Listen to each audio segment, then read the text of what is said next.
السلام علیکم ورحمۃ اللہ وبرکاتہ۔ بسم اللہ الرحمن الرحیم۔ الصلاۃ والسلام علیک یا رسول اللہ۔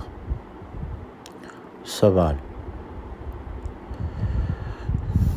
ایک بھائی نے سوال کیا کہ میری آنکھ کا آپریشن ہوا ہے جس کی وجہ سے میری آنکھ پر پٹی بندھ گئی ہے۔ ڈاکٹر صاحب نے کہا کہ آپ اسے پانی سے بچائیے گا، اگر اس پر پانی لگا تو آپ کی آنکھوں کو نقصان پہنچ سکتا ہے، اور نماز کے لیے وضو کرنے کے بجائے تیمم کیا جائے گا۔ میں نے اپنے علاقے کے ایک عالم صاحب سے اس کے متعلق مسئلہ پوچھا تو انہوں نے بھی یہی کہا کہ وضو کرنے کے بجائے تیمم کر نماز پڑھیں۔ پھر ایک مفتی صاحب سے اپنی کیفیت بیان کر کے قول پر مسئلہ پوچھا تو انہوں نے کہا کہ آپ وضو ہی کریں گے، جس پر پٹی بندھی ہوئی ہو اس جگہ مسح کریں گے۔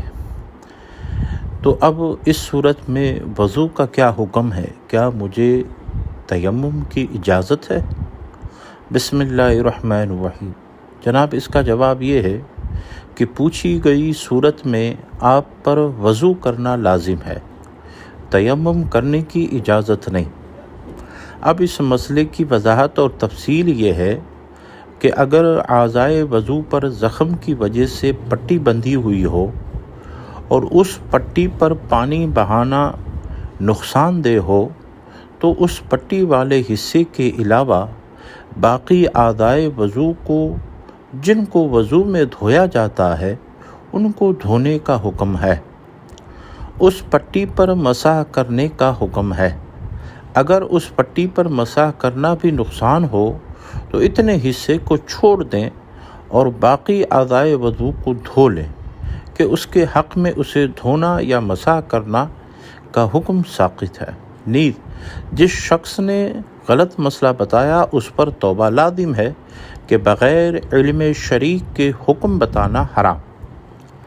زخم پر پانی بہانا نقصان دہ ہو تو اس کا حکم بیان کرتے ہوئے کتاب المختار میں یہ درج ہے کہ جس سے ایسا زخم ہو جس پر پانی بہانا نقصان دے اس پر غسل لازم ہو جائے تو زخم والی جگہ کے علاوہ باقی بدن پر پانی بہائے اور وہ اس زخم کی وجہ سے تیمم نہیں کرے گا۔ اسی طرح اگر اعضائے وضو میں سے کسی عضو پر زخم ہو جائے تو زخم والی جگہ کے علاوہ باقی اعضائے وضو پر پانی بہا ہے اور اس زخم کی وجہ سے وہ تیمم نہ کریں۔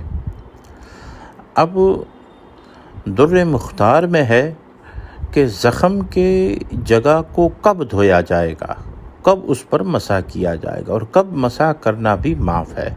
اس حوالے سے تفصیل بیان کرتے ہوئے در مختار جلد نمبر 1 صفحہ نمبر 517 میں یہ درج ہے کہ اولاً زخم کی جگہ کو دھونا لازم ہے، اگرچہ گرم پانی سے ہو، اور اگر دھونے سے زر ہو نقصان ہو تو مسح کریں، اور اگر زخم کی جگہ پر مسح کرنے سے بھی زر ہو نقصان ہو تو پٹی پر مسح کریں، اور اگر پٹی پر مسح کرنے سے بھی زر ہو نقصان ہو تو معافی ہے۔ حضور اعلیٰ حضرت امام اہل سنت الشاہ امام احمد رضا خان علیہ رحمت و رضوان سے فتاوی رضویہ میں سوال ہوا کہ زید کی ران میں پھوڑا ہے یا اور کوئی بیماری ہے، ڈاکٹر کہتا ہے کہ پانی یہاں نقصان کرے گا مگر صرف اس جگہ مضر ہے اور اس بدن پر ڈال سکتا ہے، اس حالت میں وضو یا غسل کے لیے تیمم درست ہے یا نہیں؟ اگر درست ہے تو تیمم غسل کا ویسا ہی ہے جیسے وضو کا، یا کیا حکم ہے؟ تو آپ علیہ رحمت و رضوان نے اس سوال کا جواب ارشاد فرمایا کہ صورت مسئلہ میں غسل یا وضو کسی کے لیے تیمم جائز نہیں، وضو کے لیے نہ جائز نہ ظاہری ران کے عضو سے کوئی علاقہ نہیں، غسل کے لیے یوں کہ اکثر بدن پر پانی ڈال سکتا ہے، لہذا وضو تو بلا شبہ تمام اور کمال کرے۔ غسل کی حاجت ہو تو اگر زخم والی جگہ پر صرف ٹھنڈا پانی کرتا ہے، گرم پانی نہ کرے گا، اسے گرم پانی پہ قدرت ہے تو بے شک پورا غسل کرے، اتنی جگہ کو گرم پانی سے دھوئے، باقی بدن گرم یا سرد پانی سے چاہے، اور اگر ہر طرح کا پانی مضر ہے یا گرم مضر ہو تو نہ ہو مگر اس پر قدرت نہیں، تو اس جر کی جگہ کو بچا کر باقی بدن دھوئے اور اس موضع پر مسح کر لے، اور اگر وہاں بھی مسح نقصان دہ ہے مگر دوا یا پٹی کے حائل سے پانی کا ایک دھار بہا دینا مضر نہ ہوگی تو وہاں اس حائل پر ہی پانی بہائے، باقی بدن پر بدستور دھوئے۔ اگر حائل پر بھی پانی بہایا مضر ہوا تو دوا یا پٹی پر مسح کر لے، اور اگر اس سے بھی مضرات ہے تو اتنی تو جگہ خالی چھوڑ دے، جب وہ زر دفع ہو جائے تو جتنی بات پر قدرت ملتی ہو وہ پانی بہایا جائے۔ یہی سب حکم وضو میں ہے۔ اگر اعضائے وضو میں کسی جگہ کوئی مرض ہے۔ کتاب فتاوی رضویہ جلد نمبر 1 صفحہ نمبر 617-618۔ الصلاۃ والسلام علیک یا رسول اللہ۔